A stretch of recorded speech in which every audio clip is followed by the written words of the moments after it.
নম্বর 5 অফিসের জন্য বেতন দেয় 500 টাকা। নম্বর 8 বিনিয়োগের প্রাপ্তি 4000 টাকা। নম্বর 12 জামা ট্রেডার্স 3500 টাকার পূর্ব নিষ্পত্তিতে 3300 টাকা প্রদান। নম্বর 18 অফিসের ভাড়া পরিশোধ 2500 টাকা। নম্বর 20 ঋণ গ্রহণ 10000 টাকা। নম্বর 23 কামাল ট্রেডার্স হতে 5% মাত্রায় চেকের পণ্য ক্রয় 30000 টাকা। চেক নং 300 যুক্ত লেনদেন হতে নম্বর বার্তার পরিমাণ নগদ বার্তা পরিমাণ। তাহলে আমরা দুইটা বার্তা পাইছি। নগদ বার্তা পরিমাণ দুইটা, একটা নম্বরে 4 কি বলছিল? মালিহা এন্ড সন্সের নিকট হতে 5400 টাকার প্রাপ্তি এবং বার্তা প্রদান 100 টাকা। আমরা সরাসরি লিখছি বার্তা প্রদান কত?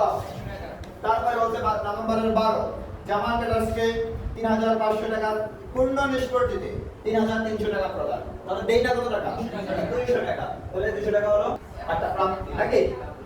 মোট কত হয়? এই ঘনবাই কিসেছে? স্যার লেনদেন সমূহের ভিত্তিতে নগদ প্রাপ্তি নগদ প্রাপ্তির মধ্যে কি কি আসবে? যে সকল কারণে ব্যবসায়ের টাকা পরিমাণ বৃদ্ধি পায়।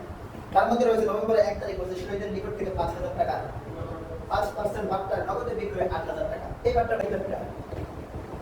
আমরা এটা বলছিলাম কারবারি বার্তা। এটা হলো কারবারি বার্তা। কারবারি বার্তার টাকা কি হিসাবে আসে? আসে না। এটা নাম লিখছি 5% বার্তা। 8000 টাকার 5% বার্তা হলো 400 টাকা। আমরা লিখছি 7600। তাহলে বার্তার পরিমাণটা বাদ দিয়ে যে পরিমাণ এটা হলো 7400 টাকা। তাহলে বার্তার বিক্রয় করে যাবে নাকি? নগদ হিসাব ডেবিট, বিক্রয় হিসাব ক্রেডিট। তা আমরা নগদ হিসাব ডেবিট হয়, নগদ ডেবিটে করে লিখলাম। বিক্রয় হিসাব ক্রেডিট হয়, বিক্রয় হিসাব ক্রেডিটে করে লিখলাম। এখানে এই শিরোনামটার নাম হলো ক্রেডিট হিসাবে খাত। ক্রেডিট হিসাবে খাত এক্ষেত্রে নগদ হিসাব ডেবিট, বিক্রয় হিসাব ক্রেডিট। ক্রেডিট হিসাবে খাত হলো বিক্রয় হিসাব, আমরা লিখলাম বিক্রয় হিসাব। তারপরে বলছেন 4 তারিখ মালিহা এন্ড সন্সের নিকট হতে 5400 টাকা প্রাপ্তি বার্তা প্রদান 100 টাকা। তাহলে যাবেটা কি হয়? নগদ হিসাব ডেবিট, নগদ বার্তা হিসাব ক্রেডিট। আরেকটা জিনিস, আমরা কার থেকে টাকা পাই? দেনাদারের কাছ থেকে টাকা পাই। এখানে দেনাদারের নাম কি? মালিহা এন্ড সন্স দেনাদার ক্রেডিট। ঠিক আছে?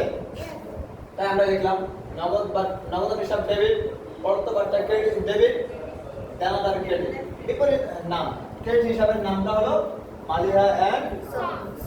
এখানে কেউ যদি দেনাদার হিসাব দেখে তাও হবে। তারপরে 8 নাম্বার বিনিয়োগের সুদ প্রাপ্তি।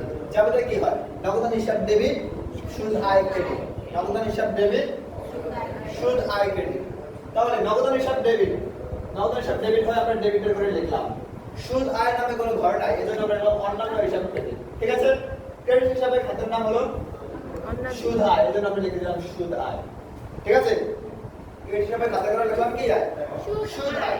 তারপরে আসেন 20 তারিখ ঋণ গ্রহণ। যাবে নাকি? ঋণ গ্রহণের পরে দায় বৃদ্ধি পায় কথা ঠিক, কিন্তু ঋণ গ্রহণের পরে আমাদের নগদ টাকার পরিমাণ বৃদ্ধি পায়। তারপরে লিখলাম ঋণ গ্রহণ 10000 টাকা। যাবে নাকি? নগদ হিসাব ডেবিট, ঋণ দায় হিসাব ক্রেডিট। তাই না? এখানে ব্যাংক থেকে ঋণ নিছে না বান্ধবীর থেকে ঋণ নিছে বলা নাই, এজন্য আমরা এটা ধরে নিলাম ঋণ দায়। ঋণটা কি? দায়।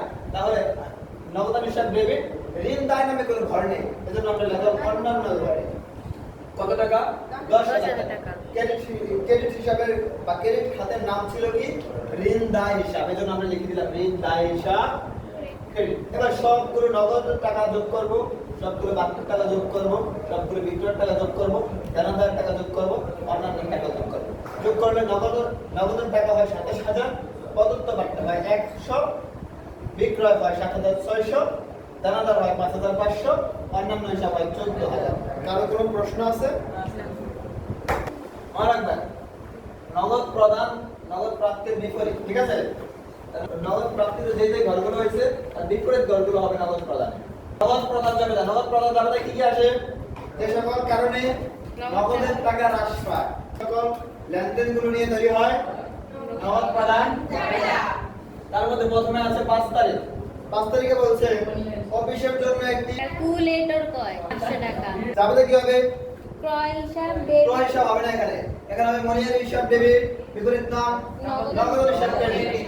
আমরা নগদ হিসাব ক্রেডিট লিখছি, মনিহারির নামে করে ঘর নেই, তাই আমরা লিখছি অন্যান্য হিসাবের করে। ডেবিট হিসাবের খাতের নাম হলো মনিহারি হিসাব। 12 তারিখ জামাল ট্রেডার্সকে 3500 টাকা পূর্ণ নিষ্পত্তিতে। তাহলে জামাল ট্রেডার্সকে কাহা থেকে কিছু বলছে?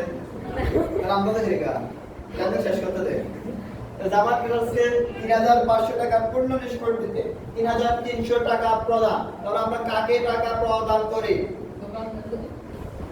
কাকে প্রদান করি? পাওনাদারকে। তাহলে জামাত ট্রেডার্স একটা পাওনাদার। তাহলে তাহলে কি হবে? নগদের হিসাব ক্রেডিট, প্রাপ্তকর্তা ক্রেডিট এবং পাওনাদার হিসাব আমরা লিখছি। প্রাপ্তকর্তার ঘরে লিখছি 200, নগদ টাকা কাছে ৩৩০০ আর পাওনাদার ছিল ৩৫০০। ডেবিট হিসাবে গাড়ির নাম হলো পাওনাদার, নাম কি? জামাত ট্রেডার্স। 18 তারিখ বলছে অফিসের ভাড়া পরিশোধ যাবে কি? ভাড়া হিসাব ডেবিট, ভাড়া খরচ ডেবিট, নগদ হিসাব নগদ হিসাব ক্রেডিট দিকে লিখছি। ভাড়ার নামে কোনো ঘর নেই, তাই আমরা লিখছি আপনাদের ঘরে ভাড়া খরচ হিসাব। 23 তারিখ কামাল ট্রেডার্স হতে 5% বাট্টায় চেকে পণ্য ক্রয় ৩০,০০০ টাকা যাবে কি হবে? ক্রয় হিসাব ডেবিট, নগদ হিসাব ক্রেডিট। এখন চেকে পণ্য ক্রয় করলে হয় ব্যাংক হিসাব ক্রেডিট। মনে রাখবেন নগদ প্রাপ্তি যাবে না, নগদ প্রদান যাবে না। নগদ টাকাকে ক্যাশের টাকা হোক, ব্যাংকের টাকা হোক, নগদের টাকা ধরে লেখা হয়। ঠিক আছে? তাহলে ক্রয় হিসাব ডেবিট, ব্যাংক হিসাব ক্রেডিট। কত টাকা আসবে? ৩০,০০০ নাকি ২৮,০০০? ২৮,০০০ টাকা লাগবে। ক্রয় এবং বিক্রয়ের সাথে সাথে যে বাট্টা পাওয়া যায় বা বাট্টা দেওয়া হয় এটাকে বলা হয় কারবারি বাট্টা।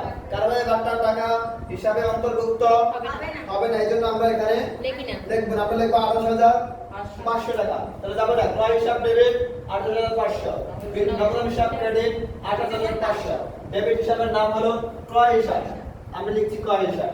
এবার সবগুলো ক্রয় হিসাব ডেবিটের টাকা যোগ করলে ২৮,৫০০, পাওনাদার টাকা যোগ করলে, অন্যান্য টাকা যোগ করলে, বাট্টার টাকা যোগ করলে, নগদ টাকা যোগ করলে ৩৪,৮০০। এখন এতটুকু লিখলেই যথেষ্ট। কিন্তু পরীক্ষার হলে আপনি নিশ্চিত হবেন কিভাবে আপনার অঙ্কটা হয়েছে কিনা। এটার জন্য নগদ প্রাপ্তি যাবে না, নগদ প্রদান যাবে না। দুটোর ক্ষেত্রে আপনার টাকা হয়েছে কিনা এটা যাচাই করার জন্য সবগুলো ডেবিট খাতের যোগফলগুলো যোগ করবেন একসাথে, ক্রেডিট খাতের যোগফলগুলো যোগ করবেন একসাথে। দেখেন এই দুটো যোগ করলে হয় ৩৫,০০০ টাকা। ঠিক আছে? এই তিনটা যোগ করলে হয় ৩৫,০০০ টাকা। তাহলে ডেবিটের টাকাগুলো এবং ক্রেডিটের টাকাগুলো সমান না অসমান? সমান। সমান হলে অন্ত কি হয় না?